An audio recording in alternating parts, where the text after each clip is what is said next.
Welcome in. Thanks so much for joining me. It's the beginning of the year, and as many are doing, I'm also thinking about intentions. I have a daily practice of working with intentions in my meditation practice, so this is often something I'm working with daily. But for many of us, the beginning of the year or the end of the year provides a time to think about what kind of choices we want to make in the next year about health, about wellness, about relationships, how we engage with our families, friends, communities, of course, work. So often for a lot of us, the new year is a good time to not only talk about this, but think about it, give it some space and reflection. As I said, I'm also going to be talking about how to involve an intentions practice on a daily basis, as this is something I do, as I already shared. And some of the reasons why that might be a good thing, why we might want to do that. So just a little bit of background on how I think of intentions. As those of you who listen to my content or watch it regularly will know, this is highly informed by the Buddhist path. It's nothing I invented. It's something that has existed and been iterated on for 2,600 years. So, I think there's a benefit to that because human beings over time, we usually kind of things that aren't so useful to us fall by the wayside. They go away. Things that are useful stay and get sort of reformed and, as I said, iterated. And so I think Buddhism has a lot to offer us. Of course, there's the religious elements of it, but there's just the philosophical, practical, everyday elements that could also benefit us if we don't feel like identifying as a Buddhist or going down the more religious parts of the traditions. So either way, we can take this information on intentions. You can take it however you want and work with it, whatever's best for you. So this part that's informed by Buddhism is this sense that intentions pretty much lead our life.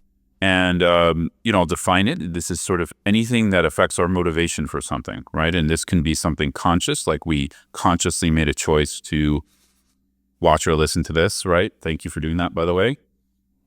Or a lot of the times they're unconscious. These are motivations, behaviors, thought patterns, ways of thinking, ways of identifying with ourselves and others that affect our behavior in both, I guess we'd say, constructive and unconstructive ways, right?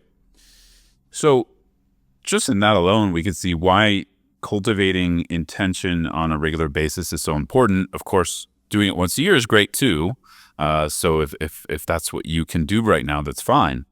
But also thinking about it on a weekly, monthly, maybe daily basis, bringing that into your meditation practice could also be really helpful. And I'll talk about that. So intentions are something that more or less we could say rule our life, whether they're conscious intentions, something we made an active choice towards, or unconscious. So when we involve an intentions practice, it's not just about what we're going to get. It's actually about reviewing our intentions, because when we actively, constructively think about a positive or beneficial intention we want to hold in our life, whether that's in our meditation practice or, like I said, work, family, whatever, this is going to inevitably bring out unconscious intentions as well. We're going to notice those kinds of motivations and intentions that are driving us either way. So I think this is a highly positive thing, though, of course, for some of us, some of those unconscious intentions can be painful to witness because we might not know we're holding that kind of a motivation for something or intention. And so, a lot of compassion, gentleness, kindness is required, meaning we don't have to judge ourselves for holding an intention that we don't like, right? We can just seek to now improve it through an active practice of cultivating intentions consciously, right? So obviously, I'm not going to tell you what your intentions need to be. I am going to share some intentions that I regularly touch into, informed by the Buddhist path. I'm going to provide a few, ideas for you if you're both interested in Buddhism or not a Buddhist, but what you can use in your meditation practice. And then, of course, it's up to you at the end what you want to evoke, what you want to work with. Even though I did say I think cultivating intentions once a year at New Year's time is a beneficial thing. I will say this, I personally believe it's not enough, that we need to be looking at this more regularly. So if you can even make the intention to look at your intentions and work with your intentions on a more regular basis, I think that's helpful, even if it's a monthly basis, right? And as I already acknowledged, this isn't always an easy thing because it brings out sometimes fear of not getting what we want, or fear of even getting what we want. Some of us have that. And also, as I already said, it can bring out sort of maybe some judgment towards intentions that aren't so wholesome that we might be unconsciously holding. So a lot of care and space is necessary here. So in the short term, I think we're looking at intentions that actually genuinely add to our life. Of course, there's all kinds of intentions when it comes to money, work, relationships. Those are all great. I'm not going to talk about those so much. It's not the type of mentoring I typically do. Of course, that comes up in mentoring sessions with people, and it's totally fine. It comes up in my teaching work as well. I'm happy to answer those kinds of questions, but I'd like to focus this a little bit more on the spiritual and or your meditation practice. But I just want to name that. Doing some reflection on what kinds of intentions you want around how you work with money, how you work with family, how you work with work, all of it. This is really beneficial, and I do that all the time. I'm always reflecting on that. But as I said, I want to focus more on the spiritual because I'm often, I guess, reflecting that off of or bouncing that off of my spiritual goals and my spiritual intentions. So the first thing I want to say about an intention in meditation or one's spiritual path is that mainly what we're working with here is an aspiration. So I think this gets really confused for people because in Buddhism, we say it explicitly. We have what are called aspirational intentions and engaging intentions, meaning an aspirational intention is something we aspire to. It's not something we're holding ourselves to in the short term, where an intention to engage in something is something we can put directly into action. So we actually recognize there's a need for both. And when it comes to very advanced intentions, we're cultivating like something called bodhicitta, which I'll talk about a little bit later, which means the mind of awakening in Mahayana Buddhist traditions. This is something as a beginner, we definitely need to start more with an aspirational intention because it's so big. Trying to, I guess, fit ourselves into the box of how we think now of how to engage in that would not only divert our practice, but it would maybe even divert actually becoming that intention in the first place. But I'll talk about that a little later. But when it comes to, I guess, more short-term aspirations and intentions, I do think aspirational thinking and aspirational being is so helpful because often we can put goals out there, which are healthy. Goals are healthy. But sometimes when we don't involve aspiration, we're always judging and we're always weighing ourselves against that goal. You know, did I lose the amount of pounds I wanted to in these few weeks? Did I change this behavior in this amount of time or whatever? You know, sometimes it's time we're gauging it by. Sometimes it's sort of like something more abstract. But either way, I think it's healthy to have goals. But when it comes to aspiration, we're actually focusing more on the practice of it. We're focusing more on the process of engaging in the behaviors, and I guess we could say the actions and the changes internally in our mental states and aspirations. We're putting more time into that. We're putting more energy into the process rather than putting it into, are we there yet? Basically, it really, it's very similar to being in a car and you're not driving and it's a really long drive and you're like, are we there yet? Right. Again, I don't think this is completely unhelpful, but I think if we put a little bit more energy into practicing the aspirational, we're going to actually feel more fulfilled in the end, more joy along the way, more joy in the journey or the process. And then most likely we'll get there quicker than we think. So this is something we implement heavily in Buddhism. So I'm kind of borrowing from that. We implement aspirational. When people see people chanting or praying in Buddhism, we have different kinds of chants, but a lot of the chants are aspirational. They're aspiring to cultivate more love, aspiring to cultivate more compassion, more wisdom, aspiring to benefit others more, things like that. And sometimes this can get critiqued where people are like, well, why are you aspiring to benefit others? Why don't you just benefit others? And that's because benefit is a very tricky thing, right? So yes, there's some very obvious benefit we can just do, right? Someone needs a cup of water, get them a cup of water. And then there's some benefits when we're talking about, cutting through our own delusion and helping others to cut through that. That's a much more tricky process, right? So this is where aspiration comes in. And I'll bring in this term bodhicitta now and then sprinkle it in and add a little bit more later. This is really the motivation of bodhicitta, that we seek awakening through our spiritual path and our practice in order to be an example to others, in order to just naturally know how to benefit. And there's some engagement in the relationship that's more natural, where we don't have to figure it out. It just sort of happens because our mind is awake. Our mind doesn't have the normal burdens and obstacles and sort of hang-ups that we normally do, right? So this is one of the main aspirations we train in for meditation. And this is based on compassion, the willingness to lean into pain, the willingness to lean into discomfort so we can understand it and we can understand how to awake out of that, right? Or awake through it. And compassion is based on love, or just loving kindness, just the warmth we feel towards ourselves and others. And so if we're working with more of a secular practice, or the bodhicitta thing just feels too large, for the meditators out there, that's what I recommend, really working with a loving kindness intention. Some people call it a loving kindness practice, which you can also do. But actually, the main point is just to spend a few minutes before you actually go into your mindfulness practice or meditative awareness practice, whatever practice you're doing.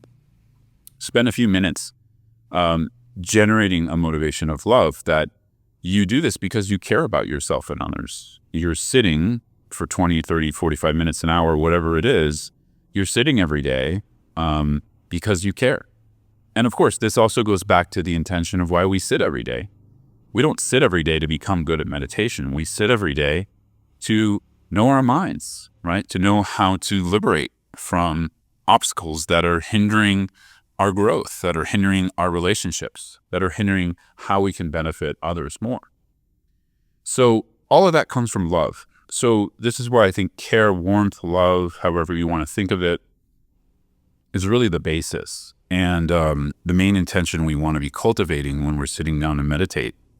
As I said, bodhicitta is based on compassion. Compassion is based on love.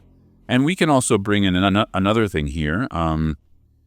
This is based on some teachings from one of my main teachers, Sonam Rinpoche, where he calls it essence love. And this is just the basic quality of okayness that we're cultivating in ourselves, where we don't feel a lack. We don't feel a deep void in ourselves. Of course, there's always room for improvement. Just because we connect with our essence love doesn't mean we don't work on changing and improving things. It just means that we do not do this out of a sense of a void or a lack, or that we're lacking something, or as I like to say, that we're fundamentally screwed up. So this essence love, this is the basis for outer love or express love towards ourselves and others. This is the basis for express compassion and eventually bodhicitta. So I just wanted to name that too, because often, I'm teaching practices to connect back to this essence love. We could also call it just an inner okayness, inner confidence, innate confidence. I'm teaching a lot of this because then the other practices start to work. Then our other aspirational intentions actually start to become really meaningful because we see they're possible, right? So I wasn't intending to make this content about this today. I have a lot of content on talking about essence love and basic okayness and somatic practices coming from Sonam Rinpoche and other things to help with that. But nonetheless, I think it's important to name it. That even sitting down with an intention like that, where I want to be okay. That's okay. Like that's That's a completely fine intention, right? Again, I'm not judging your intentions. I'm just giving you ideas. And I guess these ideas come from, I don't know, more or less 25 years of trial and error where I've tried a lot of different things, and not just my own meditation, but working with others for about 15, 16 years, helping them with their meditation practice. And so, I see a lot of things. So some of the things I'm sharing work. And in a way, they're very natural, because care is actually a very natural thing to us. It's not something you have to invent. I mean, here's a question to ponder. What do we not do out of care, right? Like, of course, we make bad choices sometimes, but we even do those out of care because we think they're going to be helpful, right? So this is a wonderful, I think, way to flip things around, to recognize care is actually the basis of why we do things in the first place, why we make any choice, why we motivate, why we move somewhere.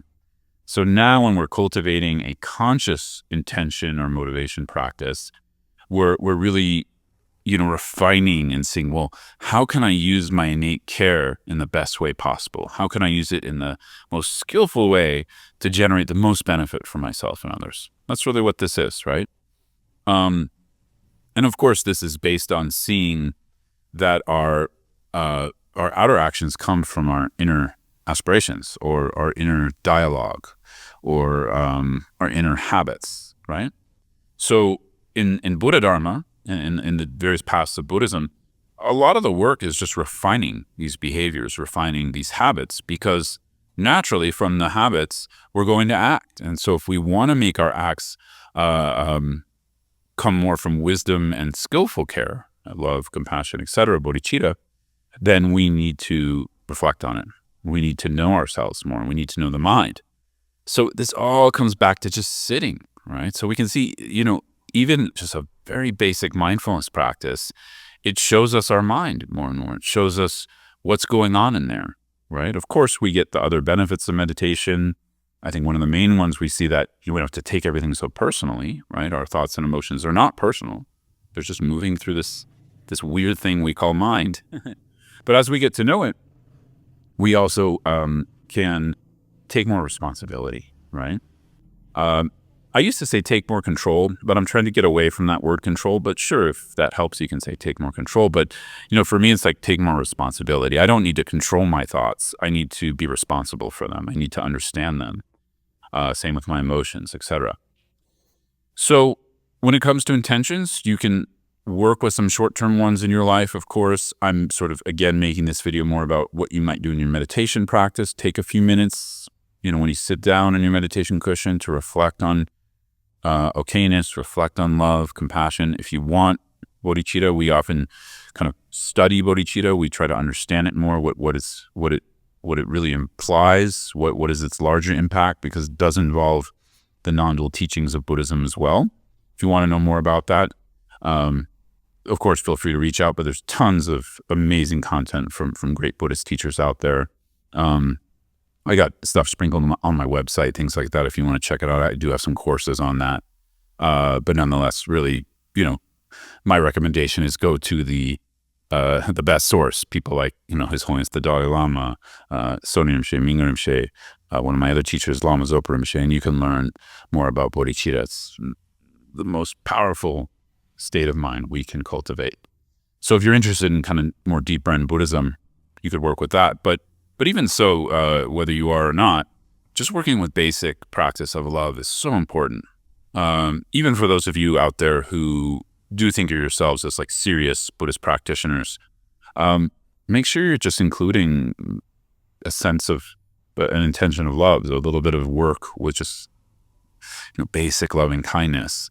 This is something I didn't do for many years, and my practice it lacked warmth. It had clarity, but it didn't have juice or warmth. And even though I was meditating on things like bodhicitta, but it didn't have the basis, which is more reflection on just basic warmth, which is there. It's there for us, usually all day long. If we recognize it, right? We make choices because we love, right? So just some food for thought. So longer term, these things start to transform us, right? Our short-term decisions each day, each month, or even each year they start to transform us if we put them into action. And like I said, the best way to put them into quote unquote action is, I think, aspiration. Because we become what we think, essentially. We become what we transform our emotions into. And then eventually we start acting based on that. That's why aspiration is so skillful. And it's a confusing one, because we often think, well, why don't I just do it? Because some of this is really hard to do. But if we transform ourselves internally, naturally we're going to start changing our behaviors and habits, relationships, etc. So, yeah, I'd love to hear your thoughts as usual on this. I'd like to reach out and see what you're thinking. Is some of this resonating with you? Is some of it not? Feel free to let me know. You can always reach out to me at my website, scottdusa.com, or you can comment if you're watching on YouTube or some other kind of social media channel.